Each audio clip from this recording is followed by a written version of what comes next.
I don't think I show up in high def very well, anyways. I know, right? All these people in high def with their makeups on, Right. cake makeup on. Guys, welcome to a muzzled chat. So it's really cool how God works and networking and everything. So you know Arthur through church Actually, groups. he was a customer of mine first. Oh wow, that's really cool. And then he put, as he was leaving, he sees my dying tree. Well, I mentioned, I was like, man, I think that thing's pretty much gone because it happened within a week. Right. Went from pretty well green to just brown at the whole tree, and it's a good sized tree. Yeah. So I was really surprised, and my neighbor thinks I killed it because I wasn't watering it. And anyway, that'll be a good conversation for my neighbor. But long story short, Arthur's like, I got the guy for you, and he would make an amazing guest on your podcast. So he put me in touch, and I'm talking to you and your story and what you do, the services you're providing, your belief in God and your testimony. So without further ado, listeners, I'm very excited and honored to have Adam here sitting across from me. And you know so much about Mother Earth and these trees. It's like you have relations. Yeah. Like with that. When you've been beat up that much by them, you have to get to know them pretty well. Right. Oh my gosh. Yeah, they make me bleed daily. Wow. So you've been not just like taking care of trees, but you do a tree removal service? I call it euthanasia in this valley.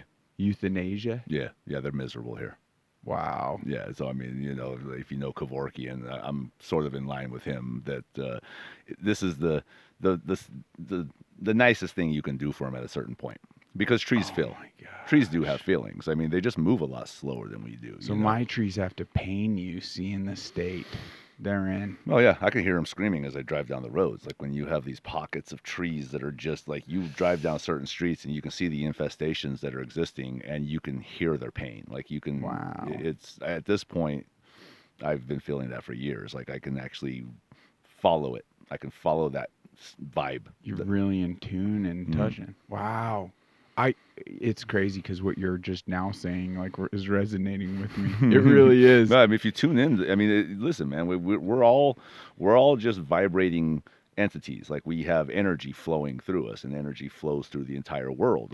We are nothing but this giant ball of moving electricity. That's what we are. Right.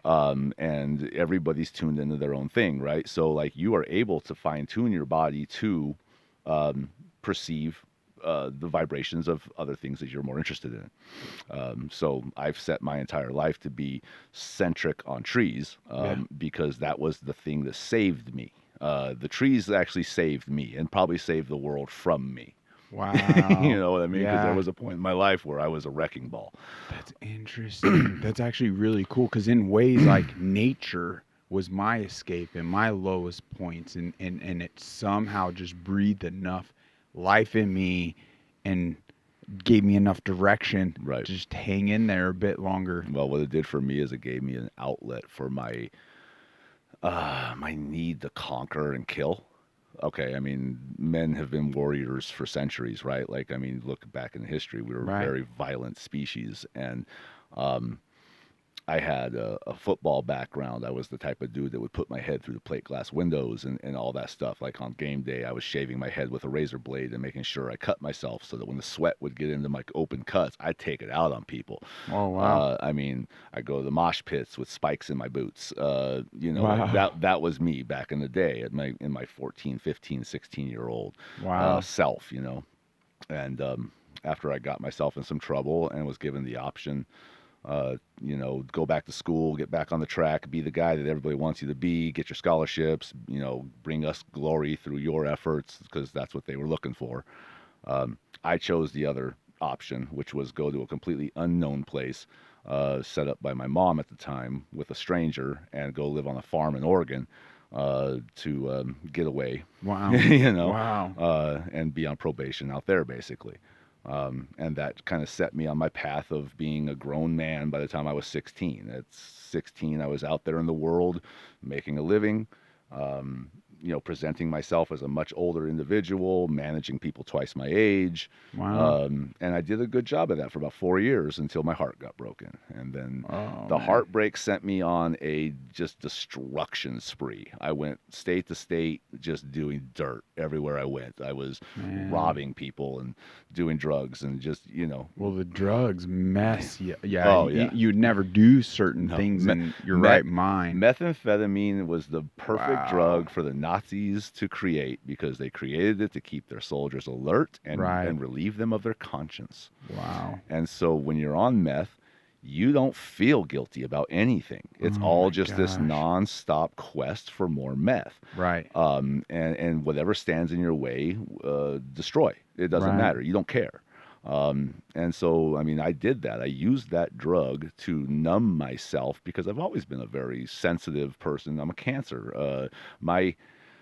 My inner core is to provide and protect. I mean, it's right here with your dog. What's your dog's name? My dog's name is Flower. Flower, yeah. Yeah, she's a doll, and she is the love. She's that loving little thing that makes me happy every day when I come home. But being on a path of destruction like that requires chemical dependency, right? Right. And so I did that to burn down any life I had built that was good. When it was time for me to burn it down, I used those drugs to do it because it made it easy for me. Yeah. And then when I finally ended up in prison, I performed an armed robbery. I was trying to help a friend of mine pay her bills. Wow. I went and robbed a place. I got her the money she needed. And thank God I got caught. Like, I got caught on the scene. There was no question about it. I wasn't getting out of it. But even in all of that, I had that bubble that you and I were talking about earlier in our conversation on the phone. That bubble that was put on me now, in hindsight, I know God has been protecting me with this bubble my entire life. Right. Got me in enough trouble to let me sit down for a minute and figure out what I needed to do. But didn't put me in a situation to where the environment that I was going to be put in would destroy me. Right. Right? Because there's people that just never come back from incarceration. Like 5 years, yeah. You're never coming back normal. Right. You're going to be messed. So wow. I had a 2-year sentence on an armed robbery. I'm in prison with people, the same thing, first offense, 7.5, 10 years. That was their median sentence. And I got 2. Now, that was a blessing. Right. It was just enough. It was just enough. Isn't it interesting? Yeah, and as I reflect back on some of those great challenges of my life, it's like, it seemed more than I could bear in the moments. And it was just like, it was at a time I was trying to seek direction too. And it was like, really, God? Like, you gotta... But looking back, it took nothing less to set me on the path that led me to life. Right. That's exactly right. I mean, the week before I ended up in the back of the police car for the armed robbery, I was in the recruiting office for the Army because I was at that precipice in my life where I knew I was going to die from what I was doing. I was either going to kill people or I was going to die, and I didn't want either. And so I went into a recruiting office, and like I told you, I mean, I had a 10th grade. In 10th grade, I was in my second year of college. I had a 4.13 grade point average. I was in the accelerated classes my entire life. Wow. I had all my scholarships lined up for the universities and stuff like that. So when I went into this recruiting office after being out of school for 4 years, I actually scored a 98% on the ASVAB test, which is something that everyone takes. Unheard of, man. Yeah, it's like the national average is 30. Holy smokes. Okay, so I scored. That would have probably been me. Yeah, I scored a 98. And, wow. And I mean, I was a young, athletic, strong dude. And these recruiters were like, we want you, right? Yeah. So I said, all right, well, here's the deal. I've got speeding tickets from here to South Carolina and back. And they're preventing me from having a driver's license and all this other stuff. And if I'm going to go military, I want to be Army Ranger. I'm going to go career. So what does that mean to me? And they said, well, you got to have a driver's license to be an Army Ranger. And I said, well, that's what I thought. So can you help me with this? Because I was trying to get out of, I'd caused problems and I was trying to get out of them. Right. And I was looking for the Army to give me that out. They wouldn't do it. Wow. And in that moment, I decided to myself, well, geez, you're the United States Army and you're telling me you can't clean up some speeding tickets. So maybe you're on the wrong team, or maybe you're the wrong team to play for. Right. Where's your power? I thought you had some power here. Yeah. So instead, I leave that office and I'm pissed.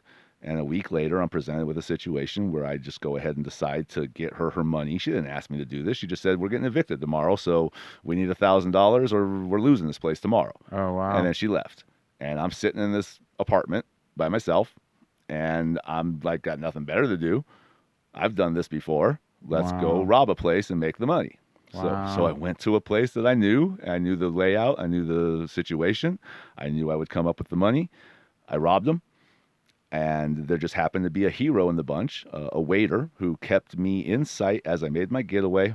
And when I was in traffic, locked in, he jumped on the hood of the car in front of me before the light could turn green. And like literally, like I was in that situation where I was in the turn lane, the light was green. It would have been me and this other vehicle in front of me that made it through the intersection before the whole thing got shut down. But he stopped that. Wow. And here I am sitting in this vehicle trapped in Mesa. You don't run from the cops in Mesa. Are you at a place you thank that man for doing what he did? Oh, yeah. How cool is that? Yeah, no, man. Like it was all for a reason. And that's what I'm saying. Like I needed this. I needed to be smashed. I needed my ego to just be completely decimated in that moment, right? But even in that moment, like my eyeball flared up from an injury I'd taken a year before. I almost went blind in my right eye. Oh, wow. Had I not been in jail for those 10 days, I would be blind in my right eye. And they provided that medical treatment. Wow. And on that 10th day, I go to court and the paperwork gets lost and I get released for free. I had 90,000 cash bond and I got out for free that day. Wow. With the medicine in hand that saved my right eye. Wow. And so I didn't have to go to the judge on the chain gang in the stripes. I got to show up in a suit with my family. And no kidding. Right? So like all of these things were going on in this process. And at the time, I was still too arrogant to really see it. Wow. But as I'm on my way. But it was enough to have this shift where you can see it. When you can step back from the whole thing. Like as you're going through it, you're just going through it a lot of times. So is that when the shift really took place as you were doing time? When you got released, did you ever go back to drugs? A little bit. Like, I dabbled because you still, there's something about drug addiction that is seductive, and your brain, I mean, just like anything else, path of least resistance, right? So your brain, it's got to work to create serotonin. It's got to work to create dopamine and all these things in your body, these things that make you feel good. Well, the drug does that for it. So it doesn't, so it wants the drug. And it takes years to get your mind right. And I almost feel like you have to create a true hatred in yourself for that drug to really break yourself of the yearning for it. Right. Okay. So I went back to it a few times after I'd been through this whole path and I've had my revelations, my major revelation, the thing that like changed my heart was when I was in county jail on my way to prison. I had self-surrendered at that point. I didn't want to be on the streets anymore. My throat was swollen from stress and all this stuff. So the day I surrendered myself, all of that went away. I literally went to the court with I couldn't even talk. My throat hurt so bad. And I went behind the judge's chambers into a holding cell after I had told him, please, just let's get this going. I took a nap for about 2 hours, it felt like. And when I woke up from that 2-hour nap, my throat had cleared up. Everything felt better. Like it was just like this weight that was being lifted off of me. Oh, wow. So now I'm going through county and I'm in this large dormitory situation, 300 individuals in bunk beds. And, it's just gross. You've got heroin addicts coming off of this and you've got dudes trying to exploit and extort. And it's just a terrible place in there. It's like the lowest form of humanity, but you see a lot of lost children in there. Like it really, that's what it is. They're lost children. Yeah. And they just don't know how to play nice with others. I was laying in that bunk on my second night in there. I'd already had to tune some dude up because that's just kind of the way it goes in there. Sometimes you gotta smash somebody to make a point. And I'm laying there thinking about my dad. My dad is a 6'4" man who was a farm boy. He's a PhD chemist. He was valedictorian of ASU in 1992, and he raised my brother and myself as a single father. My mom left when I was 3, and I'm not even his biological child. No She kidding. had an affair, a one-night stand. I'm the product of that. Holy smokes. I didn't know that till I was 16, and that's kind of what sent me on my right. Right. So, Oh, yeah. but this man is the man who showed up for me. When this all went down, he showed up for me, and Wow. he never told me that I wasn't his child. That was my mom that did that. She did it on purpose. Oh, man. And I'm laying there in this bunk thinking about my father. And he is just this amazing dude who I had just put him through hell. And I wanted to give him a hug. And I started thinking about the fact that I'd never given my dad a hug standing up. Like, you give a man a hug, you give a hug, like there's the feeling of a hug, right? Like a hug is a very important thing. And my dad was not able to stand for me to give him that hug. And I was sitting there thinking about it, how I would have to lay in bed with him to give him like a full length body hug. And that just broke me. Like in that moment, that's what broke Interesting. my heart melted in that moment. Wow. I find myself crying in a bunk, surrounded by 300 tough guys. Yeah. And that was that moment where, like, from then on, I was in prison. I knew I had 2 years in front of me, but I was going to focus on making that man proud. I needed to fix what I had done to him. And yeah, man, I mean that's what got me. That's what still gets me. You can hear it. Like Yeah. I want to cry right now. I'm telling you, you're a real man to tap into those feelings. You're a real man to express them. Yeah. It's crazy how We try so hard to hide it. it's toxic. It's toxic. It's absolutely toxic. At this point in my life, Right. I have learned the power of it, and Yeah. I take every opportunity I can to display it to Right. people so that they can maybe feel more comfortable to do with themselves in a situation that's presented to them. Right. I've been working for people. Well, we must. We have to. To ensure like we effectively address those scars and work past things to become the best versions of ourselves. Yeah. Like you sweep that under the rug, it's to your own detriment. It poisons you, and it is just this like it's this perpetual thing that Right. men have done through the eons. And I mean, like, if you think about it, if you really look back through history and look at all the terrible things that have been done by, megalomaniac dictators and, Yeah. Just sociopathic. they are individuals, probably yeah. all repressed. There's something they're hiding, and there's something that they just couldn't get off their chest, and they were so afraid of it that they did all of Insecure. this to Right. frickin' mask what they were in their core. Right. Right? Like, I mean, they destroyed and killed millions of people Right. because they were probably a homosexual or something like that. You know what I mean? Like, it's Right. that's, I think, the driving force between most of the evil that we have seen, and, No and that's how the devil does it. Broken people. That's how the devil does it. families, He all. Yeah. preys on your insecurity, right? Wow. Yes. Yeah. 100%. And your fears. Yeah. Yeah. And especially for men, yeah, we just put on the front and the Exactly. tough guy, Right. all that. And that's what trees did Wow. for me. That's what trees did for me. That's where this came from. This whole conversation that we just been through. I told you, trees saved me. Right. So now I'm post prison. I've got tattoos on purpose because I realized that I needed impulse control help. So tattoos that were visible were always a no-no if you were going to be a criminal. So I got them visible because I wanted to have to stop and think about putting a long sleeve shirt on before I went and did something stupid. Right? Mm-hmm. I mean, okay, I'm out and about and I get the itch to do something dumb. I'm like, oh, no, I got to go get a long sleeve shirt on because they're going to be able to identify me. Oh, wow. It was an impulse control thing that I actually thought about while I was in prison, and I did it on purpose. Wow. So now I'm out. I'm built. I'm tattooed. I've got this voice. I've got these eyes. Like I've just lost 3 years. I'm ambitious. I'm on a mountain bike, for Christ's sake. Like, I want better. I want to be more. I don't want to be sleeping in my dad's extra bedroom anymore. Like, I'm trying to make something of myself. Yeah.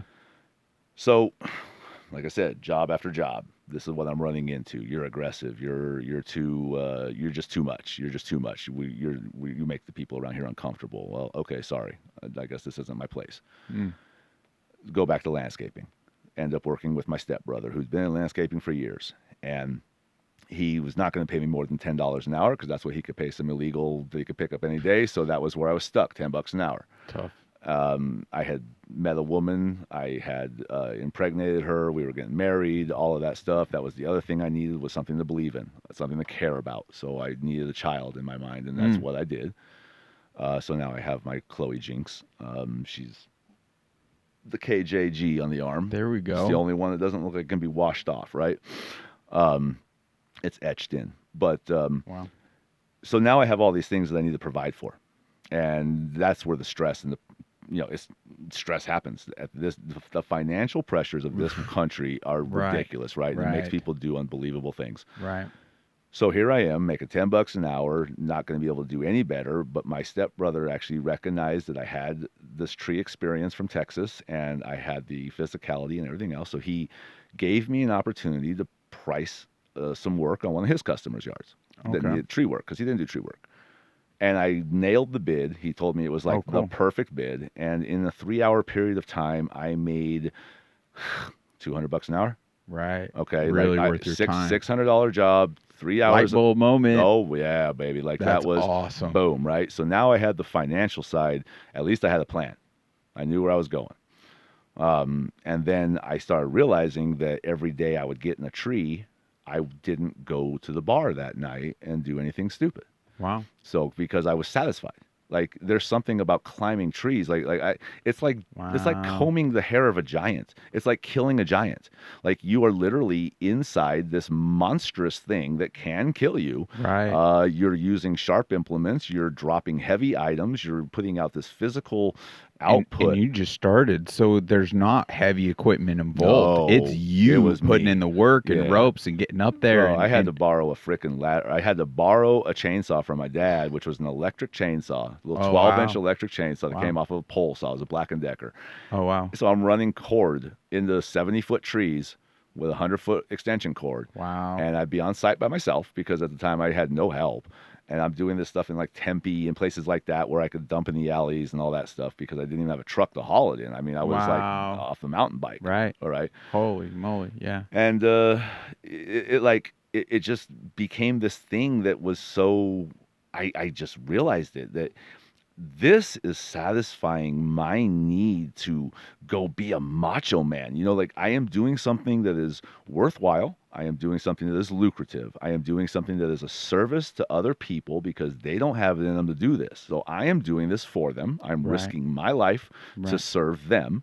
Yep. And at the same time, I am satisfying this beast that lives inside of me that needs to pound his chest and freaking scream at the top of his lungs, everybody look at Wow. me. You know what I mean? Like, that's just the dude I always was.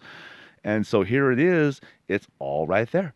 It's all in this profession. And it was life-changing. And it was something that I wanted to share with as many people as I could. Wow. And so that's what I've been doing for 20 years. I find these people, they just like drop out of the sky and it's like they have problems. They need a job and I've given them a job. I've given them a home. I've given them, everything I can. They become family. They and unfortunately only a few of them have really been able to get past themselves to go and do better or more for themselves.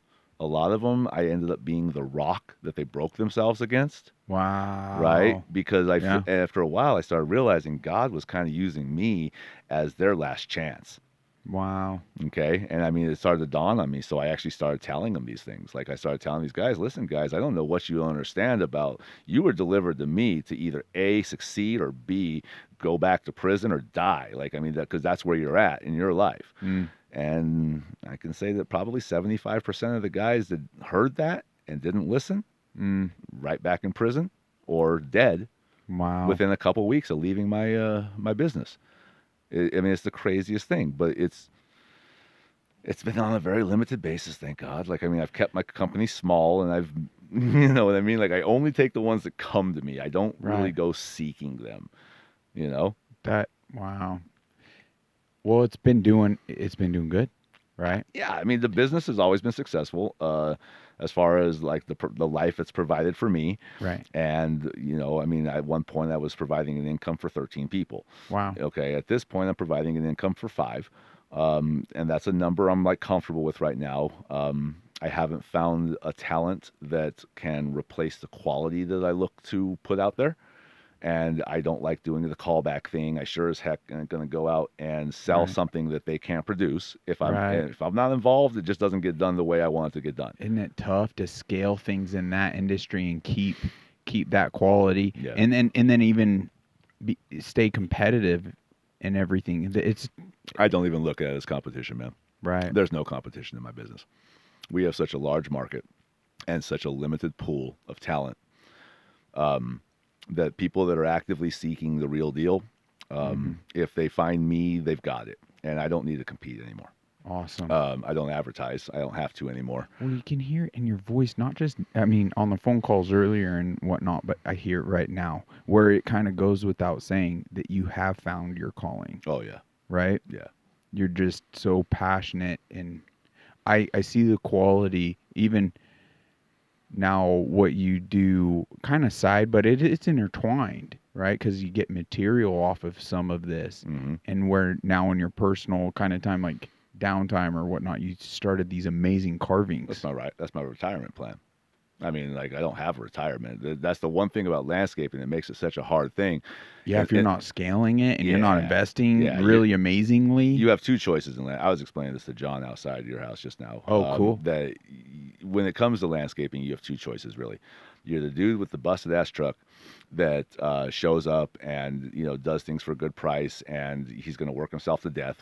Yeah. Right. And that's just how he's going to be. He's going to be a end game. 70-year-old man pushing a lawnmower until he dies from it. Or you're some dude who decides to go corporate and get these giant companies, HOAs and property management companies, and want to hire you. Right. And you're going to do a year-long contract with them, and you're not going to produce a good quality work. And they're going to find somebody new next year, but that's okay, because somebody else over here is looking for a new guy because the other guy did the same thing. Right. And it's just this interchangeable, like, all these companies are just hiring the same big companies to do the same crappy work. They don't care about their guys or anything. No, it's just this ridiculous thing that really doesn't yield any good feeling, right? Right. Okay, now I'm God's Green Earth Landscaping. Okay, that's my company name. I like that. Yeah, okay. It's God's Green Earth. And now it's can't wait to check it out. It's LLC now, because that was just something I had to do, but I don't like the LLC, so I try not to put it out there because that just sounds too corporate. Corporate's evil. Yep. But, it's like, I am God's Green Earth Landscaping. I climb trees in God's name. I don't lie to people. I don't steal from people. I don't take deposits anymore because I don't want people to have the stress and anxiety of whether or not I'm going to return and actually do what I say I'm going to do, because there's so many people get burned that way. Yeah. And so I've been able to offer my clientele that sense of security. I show them trust first, because I'm going to do the whole job without getting paid. Wow. And then I have to trust that they're going to pay me at the end, because what are you going to do? Like, piece the tree back together? No. Right. So, or do the install backwards, like, because I do yard installs, everything. Like, I bring materials in, everything. So I mean, like, half of my life I'm actually like bringing in thousands of dollars worth of material, and I don't collect it until it's installed. That's wild. Well, my favorite line is, "I know where you live." Right. You know what I mean? Like, my customer gave me that one, actually, the first one that I ever that's cool. He's like, you know where I live. Yeah, exactly. You're like, what am I going to do? I was like, you're right, I do. You're going to have the before and afters. Yeah. Right. Wow. Repoing a yard's a pain in the ass, though. Right. But either way. That's really cool.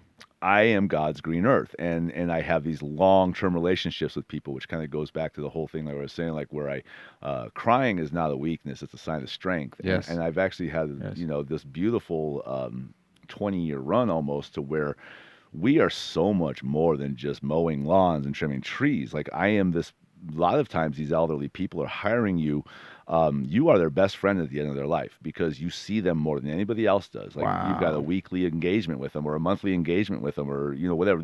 It's something they look forward to. That's really cool. You're a visitor, you're a friend, you're someone to talk to. And in my early years, I was so much more involved in my maintenance. At this point, it's gotten to where I have like 90 accounts. I have somebody else with a really beautiful personality doing it for me, because I needed a good liaison to take that place of me. Right. So that he would be the person that they needed him to be, to still provide that type of service for them. That's awesome. But I've had to bury a lot of these people in the last several years. Wow. And I mean, like, I have literally been at hospice bedside with some of my clients that, like, they thought to call me in their last few minutes No to kidding. where I was invited to the hospice, and I was literally a mile away so I could do it. I was in their front yard when the phone call came. No kidding. I was looking at their tree on my own. I was just going there on my own to look at the tree, to estimate it, get the phone call that they're actually on their deathbed, and was able to go visit them on bedside right before they died, the same day they died, and then speak at their funeral when it happened, to be in their eulogies. Wow. And meet their children and meet their prodigy, you know what I mean? Like, and then become a part of their lives. Right. Because, I mean, come on. Like, they're not going to... It's kind of a hidden blessing, it's then. not just a hidden... it's not even hidden in my mind, bro. It's so blaringly obvious. Right. That I have been gifted the most beautiful job on the planet, in my opinion. Like, I guess I meant hidden in the sense you wouldn't have really foreseen that coming. No, yeah, right. Hidden. So maybe just, yeah. It's not a wrinkle in the job that people would think of. Like, when people are looking at, like, ooh, what do I want to be for a living, right? Like, they don't ever think, oh, I want to be a landscaper. That's a glamour job. It's got all these wonderful benefits. No, it comes with hard work, and you know, sometimes you're not making great money, and sometimes you're dealing with really crappy people, and sometimes I mean, obviously we have employee. So you do full-blown landscaping then? Oh, yeah. It's not just tree removal and installations. Yeah, like, well, you got to keep it fresh, dude. Cool. I mean, if I did trees every day, I'd hate them. You know what I mean? Gotcha. Yeah, and my employees would hate them. I mean, that's why I always kept it. Like, everyone, I had a lot of wise contractors throughout the years, because that's what I was a home builder ever since I can remember, right? And renovations, things of that nature. And I had a lot of wise men throughout the years. You really ought to get niche, you know, specialize in a trade. Like, you could really, really blow things. But I couldn't narrow it down to one thing. Right. So I was told the same thing. To that point, it was just like I wanted to keep it general, but then again, it was really hard to scale general, and then you're really not mastering anything. You're just pretty much a jack of all trades. Which is fine, actually. I mean, why do you got to be a master? I mean, perfection doesn't exist, right? Only God does perfection, and even God doesn't do perfection, really, because things evolve. Because he's allowing free agency. Right, he set things in motion. So it's like perfectly imperfect, right? Correct. Yeah, I don't believe he makes mistakes. No, but he allows us to do. I mean, he doesn't achieve perfection, because there is defects in all of us, and there are mutations that happen in our natural world, and I mean, like I said, that was all freedom of choice, free will, all that stuff. I mean, that plays into that, but I think that's what the perfection is that it's a game that we all play, and we all have these challenges, and we never quite know what's around the next corner, and so that's what keeps you seeking that. Well, I mean, it's faith. Like, you have to have true faith to believe that everything you're going through is for a reason, and I can't see the reason. I mean, as far as I'm concerned, God could just be using us as his sitcom.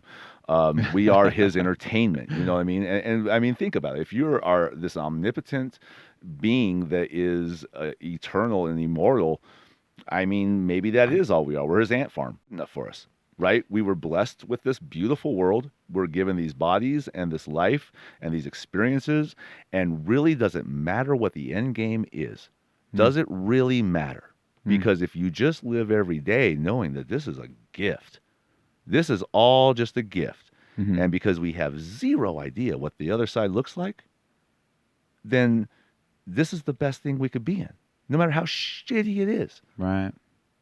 This could be the worst day of your absolute life. Make the best of it. And it's still a gift. Yeah. Right? Right. And so if you can look at things like that, and if you can understand that to its fullest and know what you and I know about being saved and letting Jesus into your heart, and knowing the difference between being the person that didn't have him there and do have him there now. Right. Like, you and I get that. We've both been there, and we had that moment, and we now know what it feels like to be on the other side of it. Yes. Anybody that's seeking God that hasn't quite got there yet, they don't know what we know.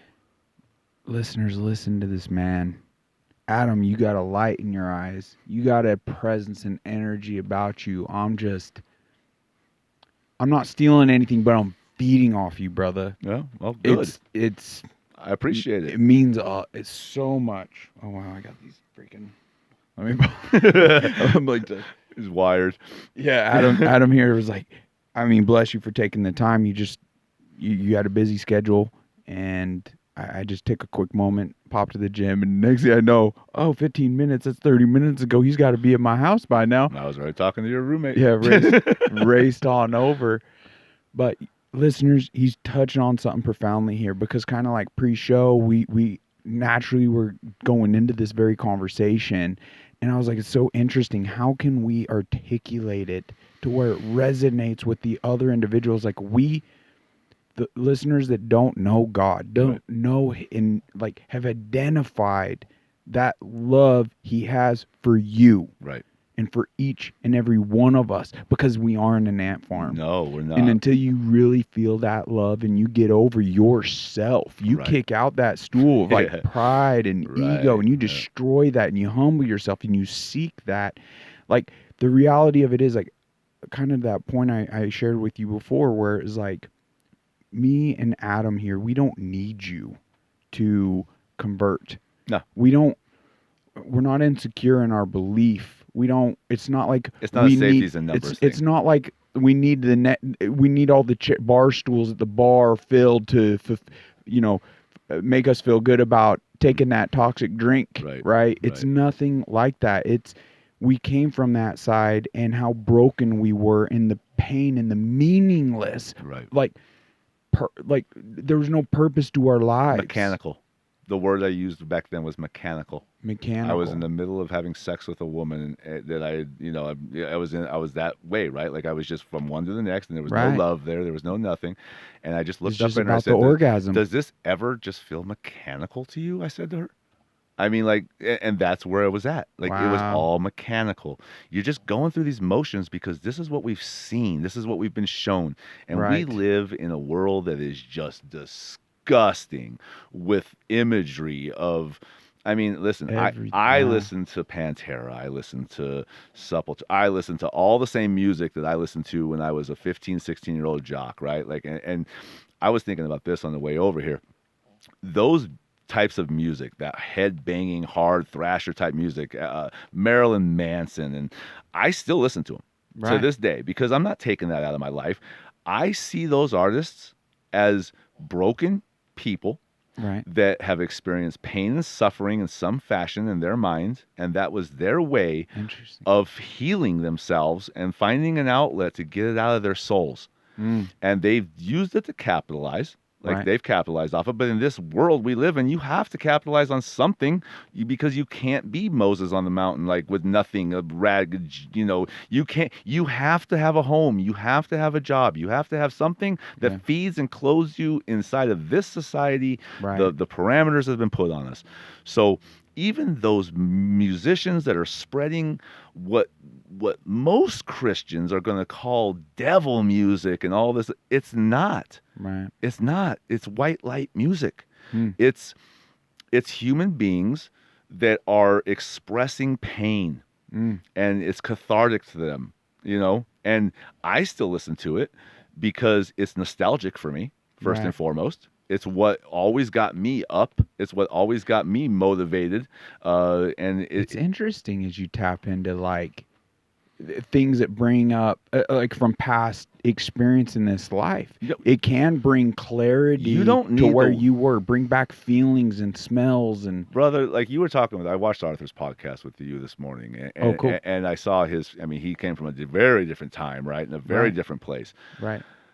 I was born in 1980. And I went through Catholic, and my dad definitely made sure I was exposed to it. And I was repelled from the church, even though I wanted to be a part of the church as a kid, the religious education classes and all this.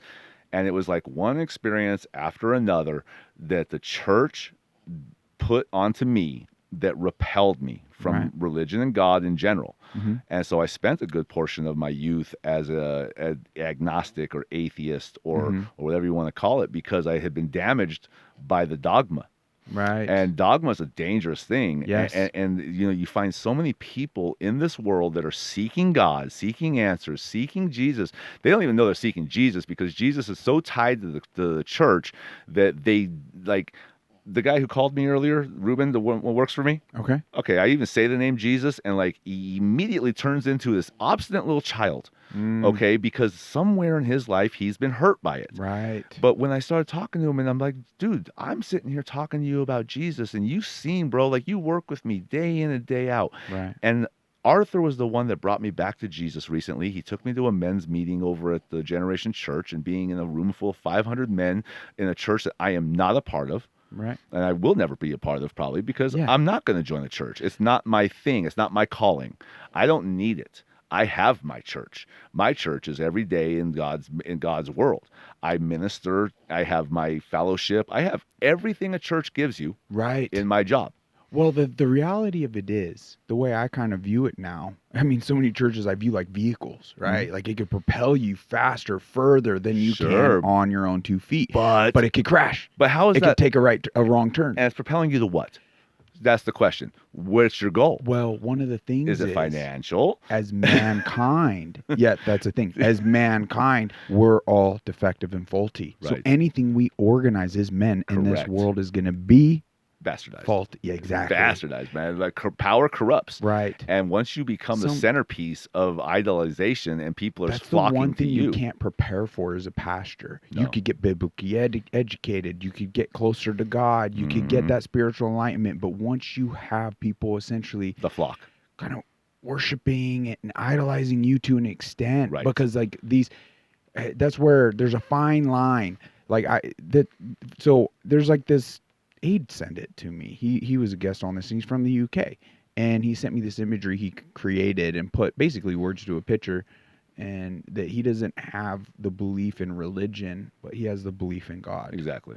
And I think religion can be like these organized groups, right? Can be beautiful and pretty pure and this and that, but there's some things you need to keep in check. Right. Whereas like, hey, is this group staying in the fruit of the Spirit? Is this group not like, or are they now getting this camp? Are they starting to pedestal? Camp? Are they starting? So you got to constantly like question and seek that purity, and you gotta oversee in anybody out there like the imperfections. You got to see past the imperfections and not drink certain things up. I look at what they produce with the money, right? Like that's the thing. I would love to see a body like show the receipts. Right. Like every penny is accounted for, and there's full transparency. Right. I would love to see that, because I've worked for several pastors that are kind of traveling pastors of these mega churches and whatnot, and the houses they're living in are just unbelievable, and they're living this lavish lifestyle, and I mean, like, it's crazy. It is crazy, and it's not pious by any means, and it's not. See, I get like there's a point to, hey, they're making sacrifices. There's a healthy balance, but that should be maybe discussed and be open to the congregation. Sure. Like not just one individual and behind the scenes having full reins. Money laundering, man. Like it is incredible. That's where I like, for all these people like that go to these churches, I would venture to say, sure, you could do small donations that will keep those lights on. Right. Like, but until I think we all should be able to ask for transparency. Yeah, when they talk about just tithing, to blindly give 10% and this, that, I think the bulk of your money could go to, dare I say, platforms like this, or other patriots that are in fact fighting the wars, or to your neighbors in your community around you. Sure. Or direct mission work, or direct, but just blind trust in these churches. That's where I feel that it's scary, and that's what keeps a lot of people out of this. Like, Like, I mean, I'm married to a beautiful woman named Angel, and she is broken when it comes to religion. Too many good experiences with Catholicism growing up, and she's a very spiritual person. She would call herself a hedge witch, and it's evident she has premonition, she has intuition, she has a way with animals that is undeniable. She is brilliant. I mean, brilliant, and but she's broken when it comes to religion. And Right. because of that, I married this woman, and we've been together 16 years. And what I realized the other day when Arthur took me to this church was that I was grateful to dip my toe back into that scene to feel the energy, because it's undeniable that when you have a bunch of believers in the same place, you're going to feel that energy. Yeah. But I didn't need to be there regularly. I got the answers I needed. I got the inspiration, the message from God that I was looking for. Right. And it reminded me of 20 years ago when I first started walking with Jesus for real, how I would be in the bars at night drinking water, standing there by myself, playing pool by myself or whoever might come on. And I would be just so energized, dancing and singing and sober as a judge, and everyone thinking I'm on crack or something because they couldn't understand how I was so energized. Wow, And that's cool. I kept telling them it's Jesus. And I mean, in the bars, that doesn't go over very well. Right. Like that was like that. Cuckoo. I might as well have been a skunk. You know what I mean? Like I was a Right. skunk, right? People That's want to cool. stay far away from me. But they didn't get it. And at that Right. time, I was volunteering with Cornerstone Church. I was doing their 5th and 6th grade program and all this wow. other stuff. Okay. You know, like I was really involved with this church. I was giving them 2 to 3 days out of my week to be a mentor to kids at that age that I thought was super important. That 5th and 6th grade age is like so impressionable, right? So I was doing all of this, and I was judged by them. I was judged by that church and basically told that I couldn't come back unless I was going to change a few things in my life. And I was like, who are you to stand man, in that's front sad. of my walk with God? Like, this is Yeah. my walk with God. You don't have the right. I'm not bringing this to your church. None of these kids see this part of my life. None of these kids know any of this about me. And you don't even really know this about me. You're just assuming this about me right now because of like context clues. So you're telling me that I cannot give my time to God's work because of this dogma thing that you're assuming I'm doing? Interesting. It sent me away. Right. And then I meet my wife, and I live with this woman who, like, you know, like the conversation doesn't go well when we start talking about Jesus and stuff. Right. So I've really just kind of dumbed it down for many years. Now I'm God's green earth, and I talk about God all the time. Wow. I talk about God all the time. God's always in my voice, always in my words. In everything I do, I talk about God. But for 16 years, I forgot to talk about Jesus. Wow. And I felt myself progressively getting more and more tired and more dragged down and more Lost. just this is now getting done. I'm losing hope. I'm losing, like, I don't have succession in line. I don't have this business I've built is going to go away. I'm getting older. This hurts. Like, all these things are happening to me physically that I don't think I can keep this up much longer. I'm hoping my retirement plan takes off. All of these starting to get worrisome and all. And then I go to this meeting with Arthur the other night, who he invited me there. And when I left there, I felt so good. And then the next morning I woke up and the revelation had happened. And the employee I was struggling with, his situation, he got dealt with. And then Arthur tells me God's going to move quickly in your life. And he sent me that message. And all of a sudden it was boom, boom, boom. And it's because I started using the name Jesus again. Wow. And I went to work just fired up, and I'm talking to my guys about it. And I mean, like, the energy level that came out of me in those next 3 days was crazy. That's cool. Right? And then I started producing It's a carving. miracle. It was more than that. I mean, like, it's inspiration. I showed you Right. the carvings. Both They're of those incredible. those most recent carvings, Yeah. that all just happened the week after that meeting with Arthur. And That's a hidden skill talent. Like, dude, I've no never, one, that takes decades, man. I've never Where did this done come from? Never done anything like that. That's cool. Those two carvings are next level. Like, Is your website, does it have those on there? got my or older- social medias? they're not on there yet, but they are. We could probably plug something to where people could check it They'll out. show up sooner or later. Oh, okay. Like I said, man, like I'm at this point in my business and my life to where you can only do so much with 24 hours, and I'm sleeping for 8 or 9 of them for sure. So Right. how much am I asking for? Like, I am not a greedy man. Greed is Fair is ugly. Greed is Yeah. ugly. Greed is the thing that makes people stop caring Right. about the results. Right. Okay? All they're looking for is that next dollar. Right. And I only have so much of me to give, and I know it. So I have a responsibility to my employees. I have a responsibility to my clients. And right now, like I said, I don't advertise. I have a steady stream of clients that are always being taken care of every year, every week, every month. They all get seen, and I make sure of that. And then what else comes on top of it? It will come, and it'll be when it is right and it is time. You know, and I'm not trying to push it. I'm not here today to advertise myself. Okay? That ain't why I'm sitting in this chair. please do not call me for work. I don't want to work for you right now. I've got plenty. Like, you get what I'm saying? Like, that's not what I'm here for. I like to share what I've done. I'm very, proud of the things that I've done, but it's a pride that I'm trying not to be prideful. You get what I'm saying? Like, there's a big difference. You're allowed to take pride in your work. You're allowed to have pride.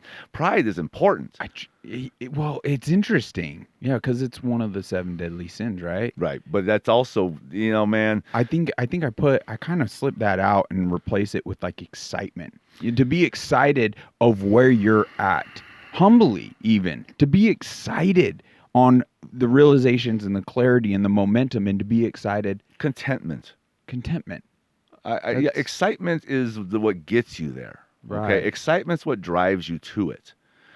Contentment is what you get when you've produced something that you are proud of. Like, I am proud of it, right? But I'm actually content. This is good enough for me. This makes me satisfaction. Right? Like, that's what the ultimate goal is, I think. Comfort, satisfaction, contentment, righteousness. Yeah. Those are all the things that I really strive for. And not self-righteousness. Right. Righteousness. Righteousness means that you are right. You know it because you feel it. Right. Right? I mean, and you don't need to hear that. Like, because you're satisfied. Right. I love the fact that I take people's garbage, what they consider basically garbage. Right. They've paid me to remove it from their properties, and I now take it to my property. Turn it into art. And I just leave it on my... No, dude, I mean, like, some of it has become art. A lot of it, in my mind, already is art. Like these naked tree trunks that I just have standing in my... I have hundreds of them.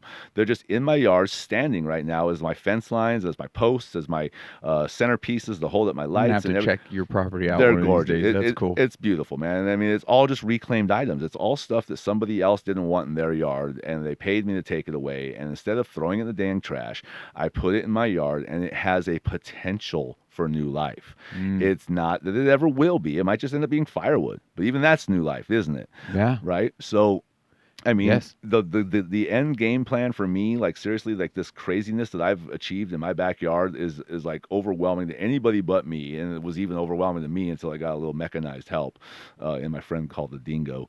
What an amazing machine! Cool. Yeah, I'm like 10 men. I like my brain has literally merged with this machine, and I am now 10 men. That's cool. Which I hate because I'm not a tech guy, but man, that machine is amazing. Cool. But you look at my backyard, and anybody but me would be like, "You're insane. What are you planning on doing with all this?" And I'm like, "Well, I got 20 years at least. I'm hoping, like, that's never a given, but like, I am hoping that I'm going to have 20 years at the tail end of my career to now do what I've dreamt of for years. Because every tree I cut, every piece I remove, I'm 60 foot in a tree, and I see this section of the tree, and I'm like, well, this weighs 450 pounds, and I could cut it 9 times and get it down real easy. But I need to cut it in this 450-pound piece because this is going to be something later. And now I got to figure out how I'm going to get that 450-pound piece down safely. Like, that's the type of crap I've been doing for years because I can't unsee it. Right. And so I move these pieces from place to place to place. I restack them, I reshuffle them, I move them because I'm building around it in limited space. So you have to, like, move the pile over here and then move the pile over here. And you're, like, erecting steel structures and racks and things for their future homes and how you're going to process them. And I mean, it's like, it's been a 6-year process of shuffling, and I'm intimate with them at this point. And now I see them naked because their bark has fallen off, and all of them are just like the bare skin tree trunks. And my goodness, the beauty that exists. That's so cool. They're so intricate, and they have so much personality. Like, they were living creatures. Don't forget that they were living creatures. Isn't it weird? Like, well, it's not weird, right? But I've had full-blown conversation with a piece of wood that died, and I just sit there and I try to envision the lifespan of that dead tree, right? Or sometimes even the living tree. Yeah. And it's just like, you've been here far longer than me and my parents, maybe even their parents, right? And just all the things you'd seen, felt, like, I believe even energy, it felt like in the shifts in the world, right? All sorts of... Well, it's a lineage too, right? Like, that tree came from a seed how many millions of years ago? Right. So that lineage exists in all these trees. It's just like animals have an innate knowledge. right? I mean, a baby hits the ground and it's walking in 20 minutes and it's drinking and eating and doing everything it needs to do. It's a full-grown version. It's a miniature version of its full-grown parent within like a day. Right. It has to be, right? And it's because that innate knowledge exists in those creatures. Well, same with trees. And trees pass on knowledge and they share and communicate with each other through networking of underground root systems. Fungus plays a huge part in that. So the mycelium of fungus, the underground part of fungi, that like it's everywhere, and it's just like neuro network that lives underground, and it sends messages to each other. Like they have documented this 100%. It's true. Yeah, they talk there's to documentaries each other. on that. It talks They've to been able to. Like, you can track it. Yes, it's real. That's cool. And so there is a collective consciousness going on amongst trees and everything living that we don't understand because we are so high on our mountain in our arrogance that we are the masters of the domain and we are supposed to have dominion over the whole planet and all that. But the evil one has now had people self-identify as God. Sure. It's essentially, feeding into, the pride, the ego, this delusional ideology. Yes, hate the world, love progress, be a part of the machine, be a part of the herd. That I mean, man, there's just no love in it. There's no love in it. Today's scripture. Do you have the YouVersion Bible? Well, like I told you before, man, the Bible and I have not spent a lot of time together. Oh, really? Not a lot, man. Like I said, this is the other thing about I just love these daily reminders. I mean, it is to me, it's the living word, and there's so many amazing things that come from it. I agree. But right here, 1 Corinthians 13:13, and 13 is my number. Oh, no way. 13 years between my wife and I. Well, it's 13:13. Yeah, 13 is my number. Bro. It's in everything. And now these three remain: faith, hope, and love. But the greatest of these is love. That is true. Like God is love. That's one of those. I venture to say, instantly just became one of my favorite verses. Just instantly, and I was like, it makes sense. So true. It makes sense that it would be 13:13, and it makes sense that would be it. Because honestly, that's cool. That's exactly how I live, and that's really all that matters to me. Like all the man-made stuff, and I mean, even the scripture, man. Like it's a 2,000-year-old book that has been manhandled. A lot. How many times, right? So what do we really know about it? And I mean, like I said, I think some of the integrity is still there. And men like Arthur, who have spent 50 years digesting and studying it, I mean, he's like a Rolodex, right, for the Bible. And I can appreciate that. But it's not for everybody. It's not needed by everybody because we have people like Arthur to translate it for us. Exactly. He has that deep understanding like that. And that's such a humble, meek way about expressing what, like the spiritual enlightenment he now understands. And that's his walk. And it's his gift to us. Yes, it's his walk and it's his gift. It's not my place or my walk. My walk is out here in the dirt. Right. My walk is out here with these hands, right? Like I don't have time, energy in this portion of my life. Yeah. Maybe later. You know what I mean? Like I'm not discounting and saying it's going to be a never thing. But what I am saying is that my walk with God and Jesus is so intact and so, it feels so right that I can't be doing wrong. Right. That's beautiful. You know what You're I mean? in the right place. Yeah, you found that balance of peace, right? I don't feel like and I'm we're missing human. anything. We ebb and flow a bit, right? But yeah, it was kind of wild. I just had to like grin and smile to this gentleman when at the gym the other week, and we shared this like God moment. It was pretty cool. And he's like, "What church you belong to?" And I was like, I really don't belong to any. Yeah. And I'm enjoying seeing God's work in all these different bodies, right? Right. And I'm so at peace with that. And just the typical kind of Christian response being like, no, you need that support structure. You need this. And I get where he was saying, and I know his heart was in the right place. Sure. But I was like, no, I don't. It's still a form of brainwashing. I was like, I don't. And I feel for your wiring right now that you would feel impressed to even say those things. Yeah, because there is a level of like that brainwashing. Because it's like I absolutely don't. No, you don't. God is everywhere. I am on the path He wants me on, and exactly. I know that. Yeah, that's exactly it. And that's a personal thing, right? And everybody's relationship with God should be that personal. And I know there's going to be things I can raise that frequency. I can tap in better and more. And that's why I want to get rid of all that brainwashing and just truly seek his will for me, knowing and submit that, knowing it's better than anything I'm going to be able to come up with, or that gentleman or any of these churches come up with. Right. Yeah. And it's beautiful, and I'm excited. Just to touch on that, because you're right. I mean, it's okay. It's just like the world changes with propaganda and generations and what they've been sold as they grow up in the formative years and all that stuff. Right. So, just going back to what I was talking about earlier, about the musicians and the devil music and all that stuff. Okay. Yeah. Let's take Marilyn Manson. Okay, let's put him in a room with the people I met yesterday. Now, the people I met yesterday. This is an ongoing thing in my life with this customer. We have a tree situation, and the people. So I'm always on the wall, right? Because trees are always on the perimeter of people. So I am the liaison between my customer, their tree, and the neighbor. Right. And there's a lot of conflict that goes on between trees and neighbors.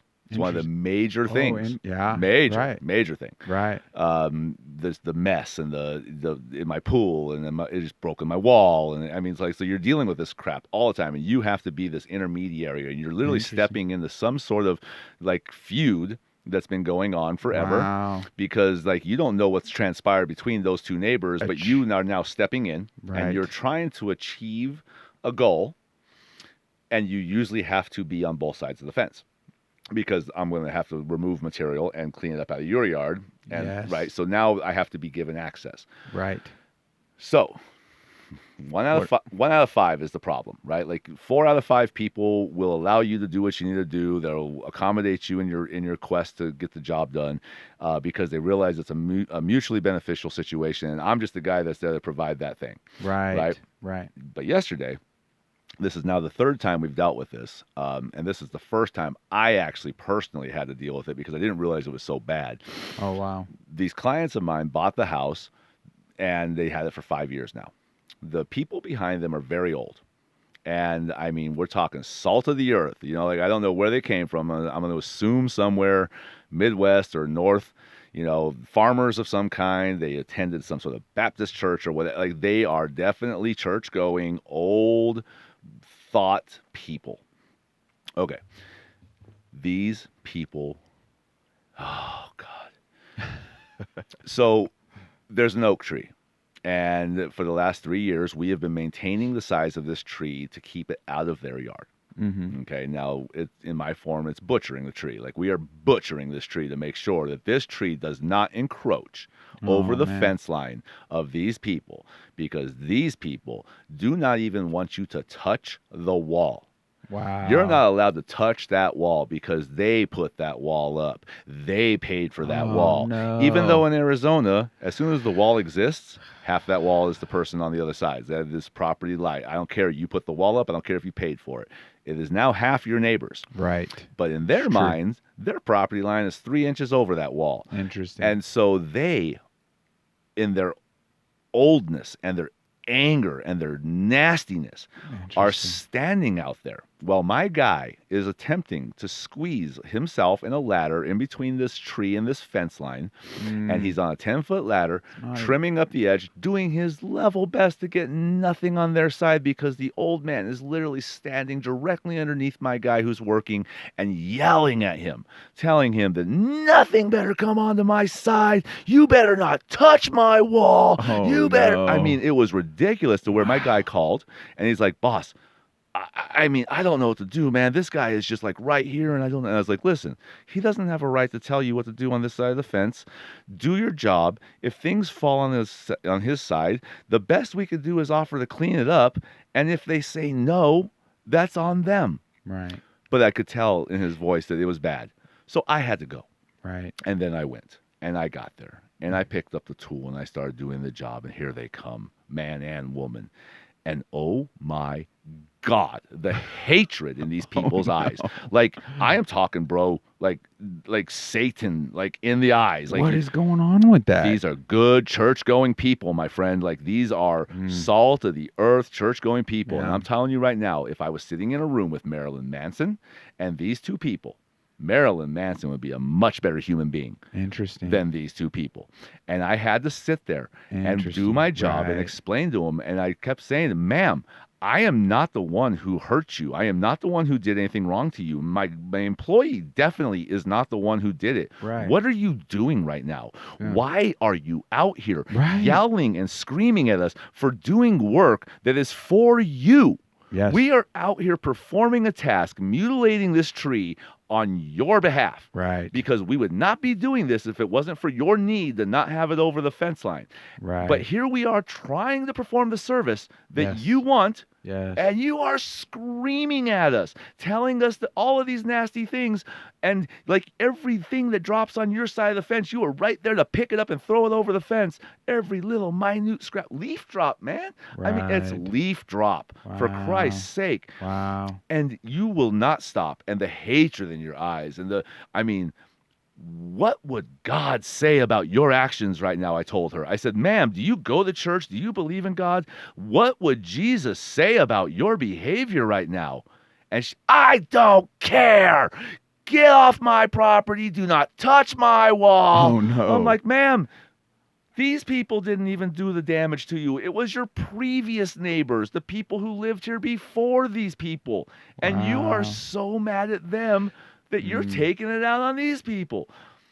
Well, it becomes a great challenge when obviously folk no longer can grasp their position and their impact. Right. Like whether it's essentially, because there's that old adage, right? You can never teach an old dog new tricks. The reality of it is you can teach any old dog any trick. You can. And it really just does boil down to you whether they're willing.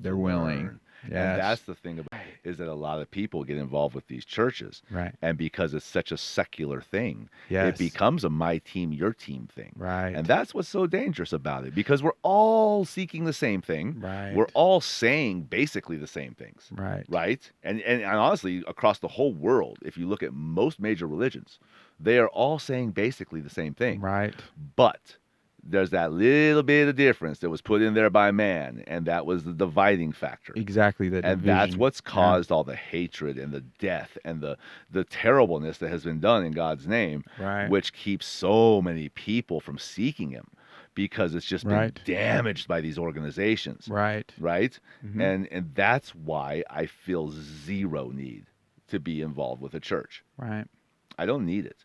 Great for you if you have it. If it's your home, if it's your fellowship, if it's what you need to be a part of it and you feel like you're doing good with it, it almost develops the wiring within these believers to more so effectively project that they're this good person than actually become a good person and being that good person that they believe themselves to be. It's the herd. So like the more we can like identify that wiring and more effectively fulfill what that actually is, because that changes everything. Because those older, man, my heart goes out to Bobby. Sometimes these folks, I mean, yeah, you just become an old angry curmudgeon. Oh my God, bro! Like it's interesting, it was and you lose the rational, right. like the rational brain, and right. So like my heart goes out, because sometimes, I mean, the reality of it is there's so many other things that are happening now. Like the foods have become poisonous, right? And the water and all these things. So my heart goes out to people, like some people, they just don't even, they become so, their body's full of inflammation. They're trying to do the spiritual. They're trying to but you're hindered. Right. You're hindered and you're stuck and you're miserable. And you don't know what to do other than just scream, so you lose like that rationality. That's where it's like, man, I really try dialing in. And everyone is at a different place in their mortal being. So it's like, what is most effective? That's where it's like, hey, just baby steps. Right. The point you're just not happy with your life and where you're at, like just to take small little steps on cutting out sodas, cutting out focusing on the fitness side of things, focusing on the emotional side of things, the spiritual side of things. Right. And as you just take those little steps, like all of a sudden you can't bite off everything. Right. You can't bite off everything. No. And you're not going to find the magic bullet. Right. Like the pill doesn't exist. Right. last week when I was in my driveway, I had this beautiful moment. Um, this lady pulls up on my driveway. I'm out there working on my piece, that carving in my front yard. My front yard is full of all sorts of cool stuff to look at, right? Root balls and other carvings, and right, God's green earth right up front, and palm Oh, trees that's and so whatnot. So I cool. mean, like, I want people to see my stuff. I want them to remember that there's a world out there that's beautiful outside of this stupid blinking box, right? Right. Um, so I look up from what I'm doing, and I notice there's a lady. Blinking box. I got It's it. Just I'm a late bloomer. Oh my the gosh, blinking box, dude. that's so funny. She's in her truck at my driveway, right by my mailbox, and she's just looking at everything. And I noticed that she's there, so I went ahead and I said, "Hi, how you doing?" And she's like, "That's awesome, what you're working on." And I said, "Well, it's really better on the other side if you want to come out and take a look." I noticed she had a kid with her as well, so Okay. she gets out of the truck, and she's probably late 50s.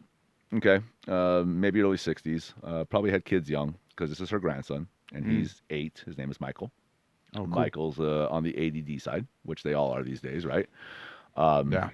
so he's a little wired and he's a little blah, blah, blah. But she had just left the church down at the end of the Generation Church. And it sounds like she's been doing a little bit of a tour of churches, seeking God. Mm. And you can tell she's lived her life. She's lived a hard life. And this is her grandson that she's with. And she's trying to introduce him to something good as well. And so there's drama and there's turmoil in her life and everything else. And I'm talking with Michael and I'm talking with her, and she's admiring the carving, and he's like all over my garage, and he's all up in my stuff and whatever, and he's picking up chainsaws, and then I'm like, no, it's okay. I mean, like, she's like, no, you don't need to be 18. You need to be skilled. You need to be trained, right? You could be using this when you're 8 years old if you want to, but you had to have been properly trained first. And like, so I'm trying to kind of help keep him cool, and he's looking, and she's talking to me, and she's asking me about God and how do you know? And I just had this wonderful moment to where I was able to just relay to her what it feels like to truly know and find Jesus. Just like we were talking about how I can't really explain it to you until you experience it. Right. But if you're seeking it and you haven't found it yet, it will come if you continue, but don't be looking in all of these places. Be looking in yourself. Start looking into yourself and find out what it is that keeps on derailing you. What is it that keeps poisoning your brain? What is it that keeps making you feel like a failure? What is it that keeps making you feel abused, right? What is it that keeps making you feel sad? What is it that keeps making you feel like God's not on your side? Those are the things you got to start asking yourself, and those are the changes you need to start making in your life to start feeling and healing and seeking and inviting him in. And I explained to her what I said earlier to you about how I had left Jesus out of my thoughts and out of my words for many years, and I was starting to decline, and God was always in my mind and in my thoughts. But until I started using Jesus' name again, because once again, he is the path. You have to go through Jesus to get to the Father.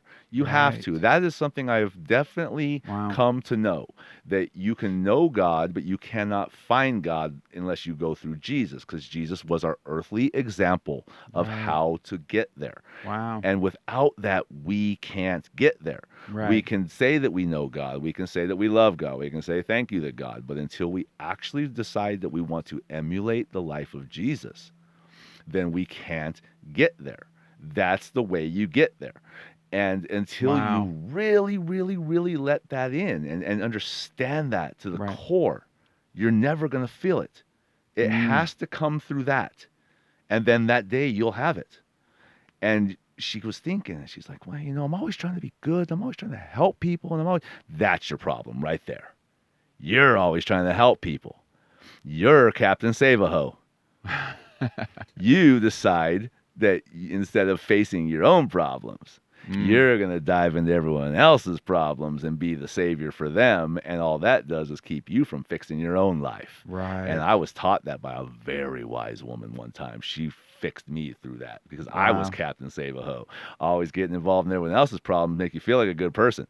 Never once did I fix anything in my own life. Wow. And the only way to be a true example and a true role model for anybody is to fix your own problems. Right. Focus on yourself. Focus on all the problems that you have. Focus on all your defects and all of your inequities.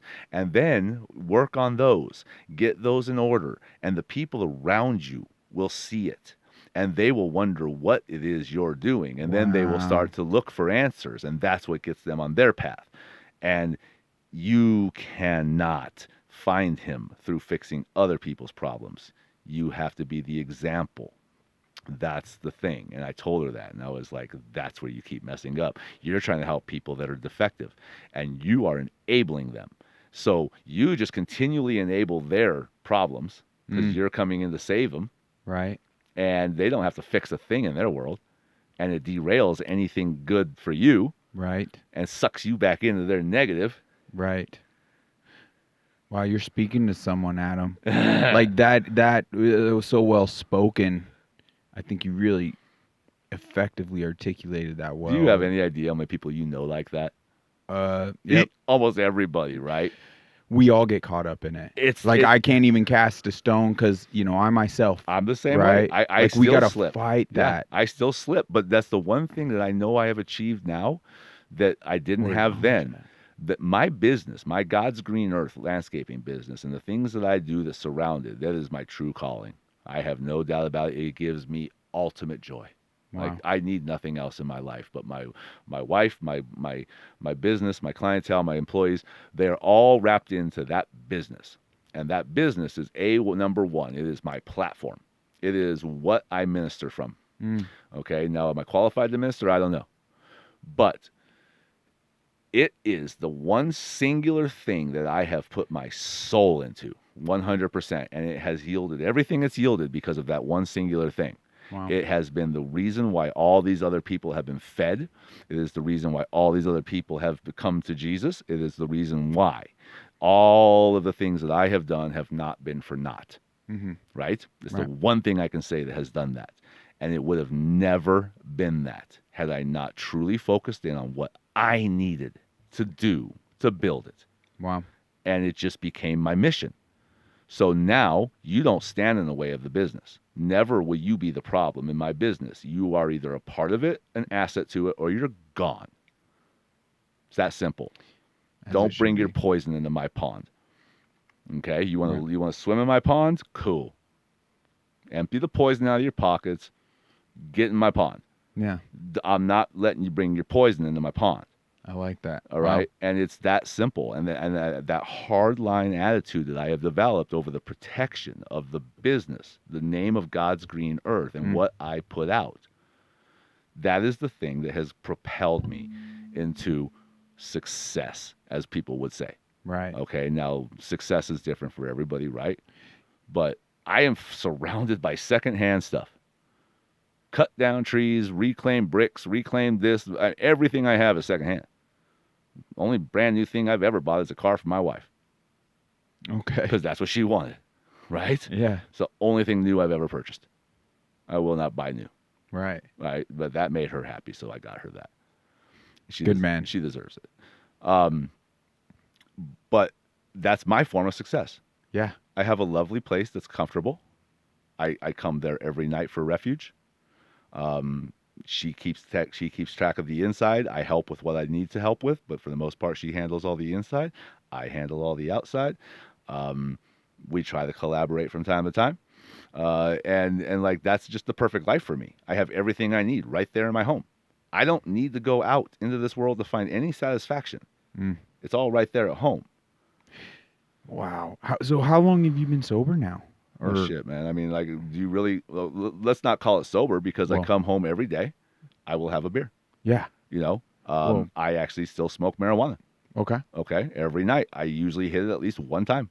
Now, I'm a very light consumer because for me, it's just that way to get out of my work mind and get into my sleep mind. Right? Well, there's a big difference, I feel, and especially when it comes to marijuana is God-given. That drug is that it's an herb. So much of it. It's a medicinal herb. Like I wouldn't even call it a drug, right? Because it's a medicinal. herb. I guess behind it, so much of it is like the intention. You know, if there's just kids that are trying to use it as, say, like more so like a party drug versus the Cheech and Chong, the Cheeches and Chongs of the world, right? Right. Like what a disservice those idiots did, right? Like that. And you still see that all the time. Like, oh, I smoke so much. It's like it's a status symbol for so many people. Like to me, man, like mine lasts so long. Like I can buy, if you know anything about an eighth is a very small amount of marijuana. That lasts me 3 months. Okay. Okay, like that's how little I smoke. Like it is, it's just, and sometimes when I'm carving, like it's a great way for me to have that inspirational. It breaks through a barrier. It allows me to focus in on something and gives me a bit of an inspiration that I wouldn't have had without it. It's like like the Indians do with peyote and things like that. Like it Right. opens your mind's eye, and it's 100% natural, so it can't be bad. It's created by God. It wasn't synthesized in any way by man, right? So, in my opinion, that cannot be considered a drug. That is something that was forced on us back in the 60s Right. by a very angry man who was very upset and had a lot of power. And he propagandized and set out this war on it and turned it into a class 1 drug, put it right up there with heroin and crack and meth and everything. He made it up.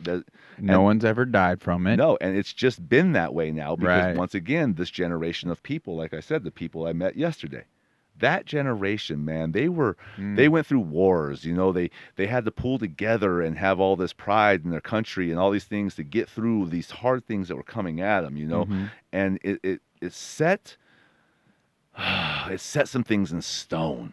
Like it made some things just like it's either right or it's wrong, right? Like the war on drugs and you have police officers who have probably died in the line of duty trying to enforce these laws and all of these things. So now you have this entire half of a civilization who has some sort of an attachment to a person who has been negatively affected by this thing that so many other people are so positively affected by. And that's where the clash comes in, right? And that's why some people just can't be okay with it. They can't look past, once again, they can't look past the past hurts to understand the rationality of the situation. And it's like division tactics. There's intentional. It is. Absolutely. Yeah. Absolutely is. I mean, there are people in power that divide and conquer, my friend. Right. Divide and conquer. My wife, Angel. Oh, there we go. That's okay. I will... Make sure. Yeah, no, that's fine. She's just wondering where I'm at. Let's not get you in the doghouse, my man. No. I wasn't supposed to be gone this long, Oh, okay. Wow, we knocked out an hour and 20 minutes. Yeah. Yeah, but you're onto something. Like, it's just like everything. Like for even that churchgoer to constantly step out of what they're doing, reassess, stay humble, stay meek, balance things out. That's what matters. Right. For me, when it comes to marijuana, I don't know what it is, man. I'm naturally slow. I smoke that stuff, I'm walking backwards. Exactly. I'm just not productive. And I'm a scarecrow. Like if I only had a brain, right? Like that's what I become. Right. Which is why I will never do it in my daily professional life. Right. Ever. Like ever, ever, ever will you ever see me outside my house in public trying to talk to people like a rational human being. I sound stupid when I'm on it. I am stupid when I'm on it. Like it makes me dumb. But there's a part of it where just like anything you could it's like meditating. You're intentionally spending some time to try to understand, seek, so you could use some medicinal. Right. There are levels in your brain that you cannot achieve without some sort of an inhibition limiter, right? Right. So inhibition. Who are we to judge? Right. And Who's anyone that's to judge? exactly right. We're not supposed to judge each other like that. Yes. If you're not hurting somebody, exactly, you're not allowed to judge. Right. And God will do the judging, right? And that is really the biggest problem with, I think, the whole church thing and the religion thing is that it has set these boundaries in stone to where people feel that it's a God mission to be against it, right? Like it's their mission from God to be against this thing that they're being told is wrong. But who told you it's wrong? And have you experienced it? Like where's it right. coming Where's from? your experience? You gotta right. Yeah. That's not being humble, meek, and loving. No, that's right? It's being division. Divisive is the word I'm looking for. Right. I kept asking those old people the other day, like, do you have to have a war in your life? Is that what this is? Like, do you just need to have an enemy? Because, ma'am, nobody here is your enemy. Right. Nobody here did anything to you. Why are you hating me with your eyes? Can I come over there and give you a hug? Oh, I swear to God. Need a hug? Yeah, I mean, that's exactly where I was at. Wow. But you can tell she's a product of that way of thinking. Yeah. She is a product of that it's a to tactic. address the faulty wiring that like I've said it, like what is it, like a lot of it's just upbringing. It's traditional, like traditional curses. Right. Essentially it's like their parents didn't know any better. It's just the way they were Right. raised, and Well, it instills this like hard wiring. The reality of it is none of us are going to be like totally effectively like wired like just pristinely. right. So it's a constant work. It's a forever surgery to have the more efficient reactions, and just like subconscious, Right. and just in energy and existence. You have to think about it like this: like all these cults out here, right? These suicide cults and these people. Oh Okay, my like gosh. listen, they're no different than most of the churches that you're going to find, especially smaller churches. It's being done in everything though, like Right. politics Yeah. and these Right. these movements, these You woke. you have to create an enemy, and you also have to create a sense of secrecy. Yes. Okay, like you have to divide people from the people that love them. You have to separate. You have to isolate. You have to make sure that you have total control of these people's thoughts, and that's been done for eons. Right. Because the people at the head of this are using God Mm-hmm. to control people, Mm. to get what they want out of life, to be dominant, to be powerful, to whatever.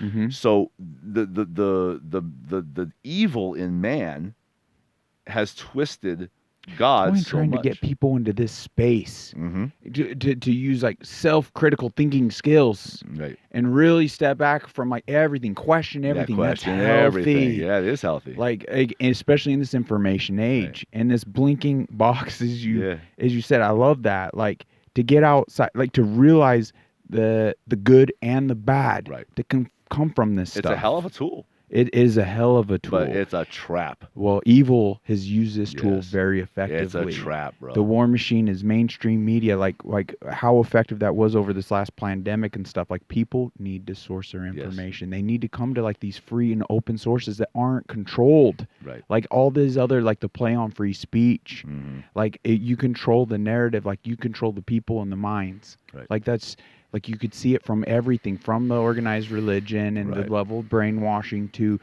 all these other things. Like we should be more free thinking and tapping into and trying things to find that niche and excitement and that happy. Like I'm so excited you've found your calling. Right. Like not many folk do. No. Some of the most success. That's why you see billionaires and multimillionaires like ultimately end up at a place they end up taking their own lives. Right. Like they're just because they're miserable. They know what they've done. Like money, sure, yeah, it can ease a lot of stress and anxiety to an extent, as far as like. But it sure as hell it has to put it on a platform to where it's just blaring at them what they've done to get there.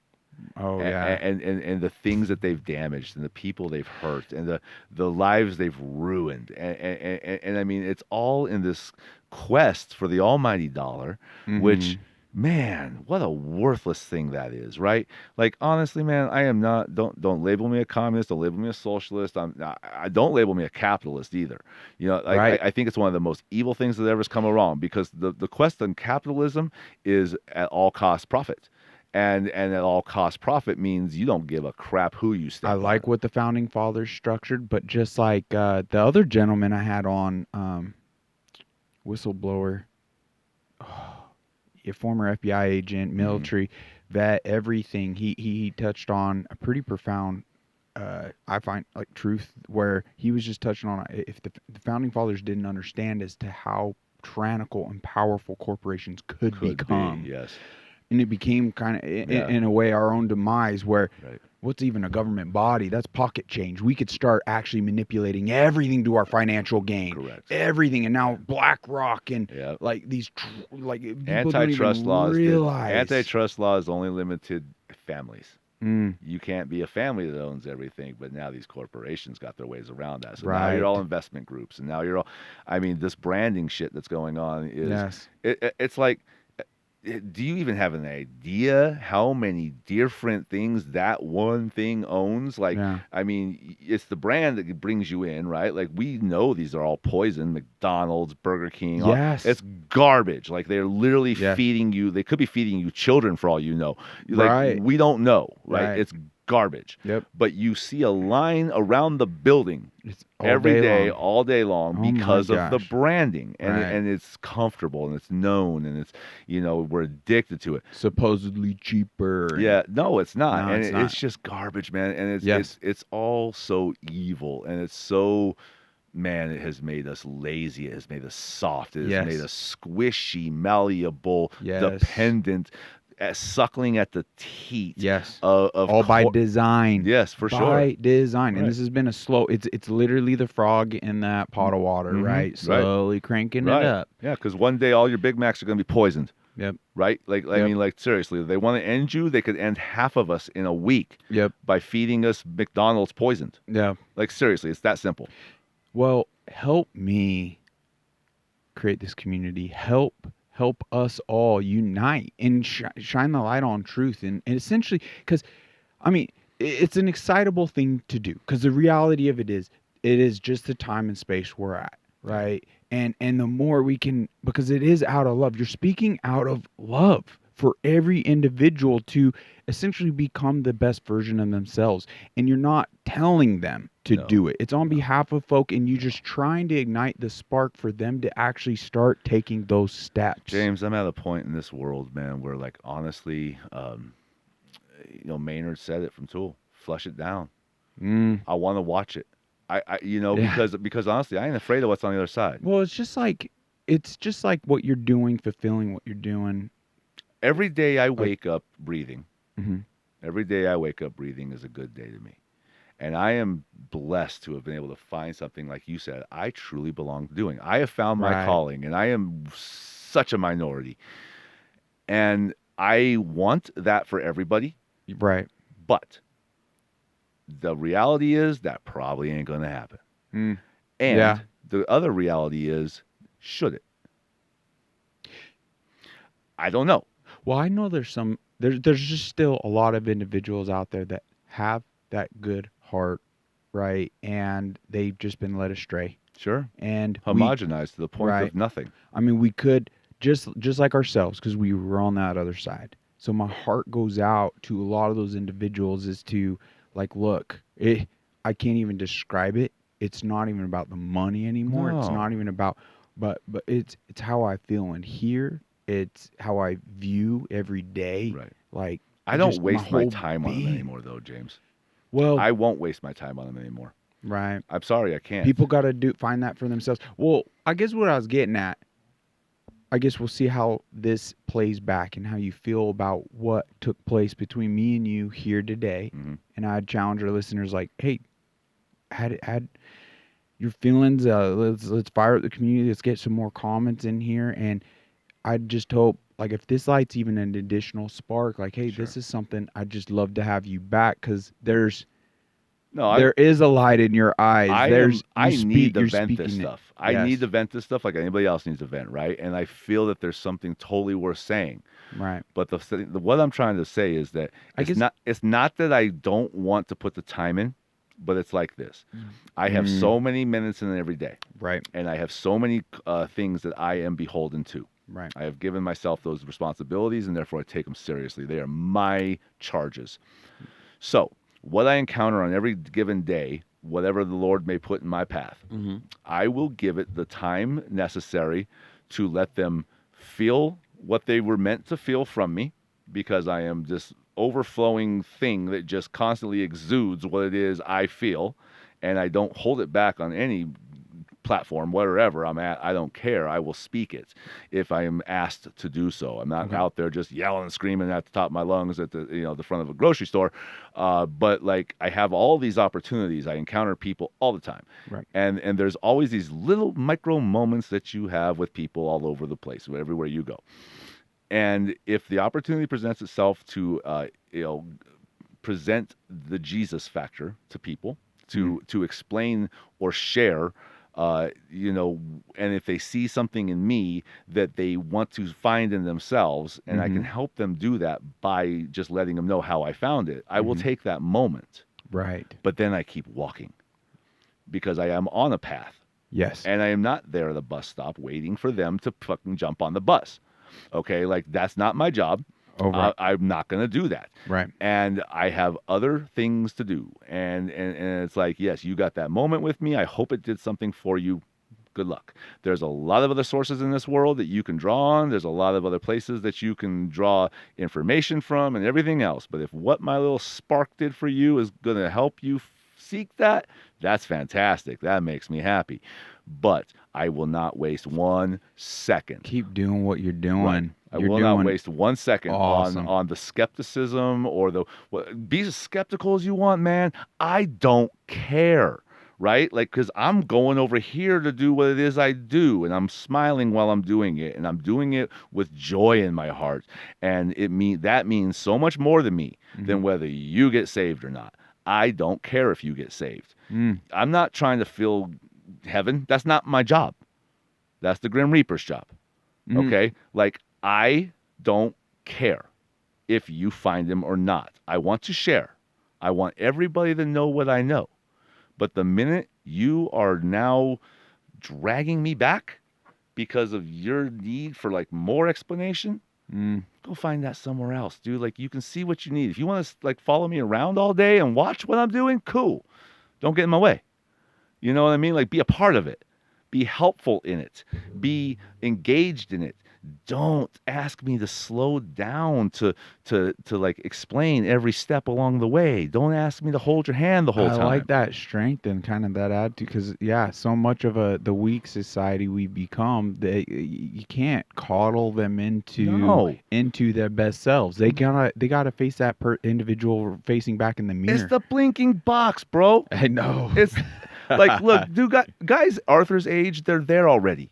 They've already lived a life. Right. They can supply us with so much wisdom and everything else, but we can't relate to them because we don't come from the same world they come from. Like, I'm 43. He's 68. Okay? Anybody that's 43 and younger will not relate to Arthur. They can gain from Arthur. They can learn from Arthur. They can be inspired by Arthur, but they cannot understand Arthur because they didn't grow up when Stand By Me was going on. You know what I mean? Like, those days are gone. And what we grew up with, we saw this happen. I can't even imagine being born into it. We saw it come to fruition. Right. I watched this destroy people. Like, I watched it come into existence and destroy people. See, I'm a chimp when it comes to it because I saw and I dabbled with it just enough to be like, ew, I don't like this. Only reason I don't have my flip phone. The impact this is having. So I stayed based in reality. I didn't do the social medias. Right. But it got to a point where I see evil and how effective it's been because it has been this beautifully amazing tool. Right.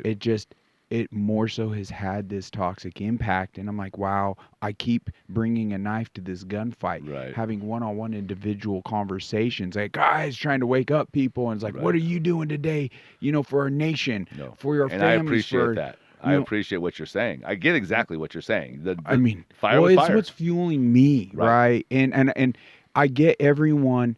God's going to use us all uniquely and different. And there's a reason why I'm not married and I don't have children. Right. And why he's inspiring me. And literally miracles took place where financially, like, this. You have the ability to do this. And, bro, I'm sitting in your freaking trailer right now doing this right now because I'm here to look at a tree because Arthur sent me over here. That's how God works. Yeah. And please do not take my words wrong when I say that I have no love for this or no respect for this. I have no love for it. Okay, it doesn't mean it has no value. Right. Right. And guys like you who have found a way to use this as a platform to do what it is you're doing with it, or at least tempting to do with it. Right. Thank God for that. Amen, brother. Amen. Because I wouldn't be the one. Right. I'm the one out here doing this. I don't want to be doing this. That's just you do. This is in you. No, this is in you, and it's okay that it is. You get what I'm saying? Like, there is nothing wrong with what you're doing right now. I'm sitting in this chair. You're sitting in that chair. There's a reason why you're in that chair and I'm in this chair. And people don't seem to get that very well. Like, they think they got to be everything to everybody all the time to everything. Wow. And that's not true. I was built to do what I'm doing. And I'm not going to waste my time doing anything but that. Like, well, if we could tear down these freaking barriers and have more uniting effect and act more out of a love for one another, we can ensure a better tomorrow, whatever time is left here. But that only comes from understanding that you're not everything. Right. Right? So, like, you're good at what you're good at, and you are who you are. And I am the same. And we all make up the tapestry, right? Yes. Like, I am not the frickin' button, I'm the zipper. Right? Okay. Oh, you get it? I mean, and we all serve a purpose, and, Yes. and it's all needed to make that piece of clothing. But we cannot be everything. I don't want to be the pocket, the collar, anything. I'm the zipper, right? So that's fine. I'm happy to be the zipper. Okay, I am a very important thing. I keep your junk in the, Right. like that's, and I'll bite you if you don't pull it in fast enough. Well, my God gave like so much is to like that moment laying what in a cell or in lockup It's a dormitory. right? Right. It was kind of that pivotal moment, it seemed like, with your dad. Did you ever get that hug? Yeah, my dad and I have reconciled quite nicely at this point. I'm so glad to hear that. Yeah, it took me about 10 years of, I mean, he was always kind to me still, but when you break something that badly, trust is the hard one, right? Right. Trust is the hard thing to yes. regain. And of course, my dad being a college professor, he's always put such a high emphasis on higher education. And I took a road of not higher education. Right. Like I said, I had achieved Which is I great. achieved enough education to be one of the smartest people in the room in most rooms. I'm not the smartest person in the room in every room, and I'm not as well educated as many of my other people. It's empty. But I was able to show him through my effort that what I'm doing is valid. And at this point, he gets it. I mean, he has helped me, encouraged me. I help him. I give him service, out, for free. Like, I take care of all of these people, and he gets it. Like, he gets it. He sees it now. And no, I haven't gotten that standing up hug because he sure as heck ain't standing still. 45 years in a wheelchair now. Wow. But I mean, I was able to be the one that was available and strong enough to pick him up and put him in his chair and take him to the hospital against his will when he got the MRSA infection in his spine, which also ate 3 of his vertebrae, completely gone. Gosh. And then he Wow. spent 11 months in the hospital while he went through all of that. And I was there for him through all of that. Yeah. I carved a beautiful walking stick for him while he was in it. It's a replica of his spine all the way down to his feet, all the bones involved in that. Holy moly. That's what kept me sane, and I was Wow. able to give him a walking stick out That's of pretty irony. cool. I gave him a walking stick. I thought that was funny. But we are definitely good. We're good. I've earned that back. And Well- it's the best thing that I can say I've done in my 20 years of doing this is making sure that my father's proud of me, which is what my whole goal was in the first place. To never make him feel like he made a mistake keeping me around and putting all that effort into me. Wow. Well, folks, I hope you find your passion like this man is found. I in pray this that you life, do as well. and that you humble yourselves and you seek just the best version of you and that individual staring back in that mirror. Yeah, because Right. remember, a lot of people you've been lied to. Right. A lot of people have been lied to. A lot of people have been told things that are not accurate. And I don't know why they were told that. Who knows what the motivations of the people who told you those things were. But remember, they might not have been talking about you when they were talking to you. Right. Wow. Oh my gosh. I'm so grateful that you made it over and that you're willing to sit here today. Like I once again, this is another one of those episodes I want to play back with a notepad in hand because I just feel like you dropped a bunch of gold nuggets, man. Right. Well, I appreciate it. Like I said, God brings you to the places you're supposed to be, and you just got to stop long enough to look around sometimes. Right. Oh my gosh.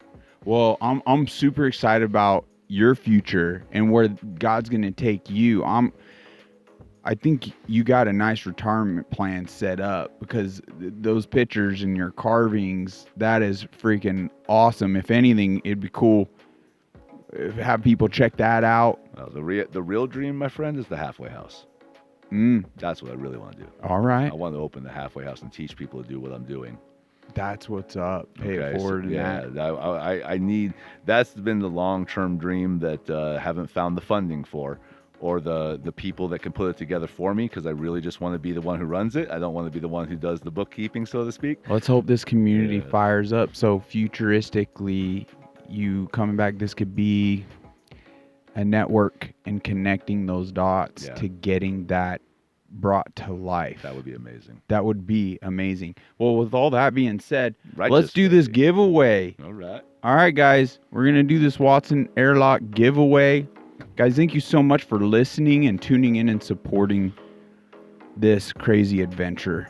I know through unity, through breaking down these barriers, we can ensure a better tomorrow. We can instill a better future for our children, right? What other real purpose is there? Like, get over yourselves. Yeah. Okay? Please get over yourselves. Seriously, all of us. And I mean it to even this man right here talking, right? Get over yourself. Don't be afraid to cry in public. Right. For real, man. I mean, don't be afraid to turn around to a stranger and say, hello, how was your day? Right. God, it scares the crap out of this new generation to even talk to a stranger anymore, it seems like. They don't know what to do. Man, people can be your friends. 100%. So what is the key word, Adam? Righteous, baby. Righteous baby? Nah, righteous. Righteous. All right. Yeah, that's it. I'd have to probably use spell checker on righteous. Hey, if you can spell it correctly, you deserve it. There we go. All right, guys. You heard it from Adam. First one to put the comment righteous in this very episode in Rumble wins this Watson Airlock. And we'll be sure to congratulate the winner, and we'll send over the credentials so we could get whatever. We'll get this over to you. All right. Bless you. Thank you so much for tuning in today. Yes. Look forward to next time.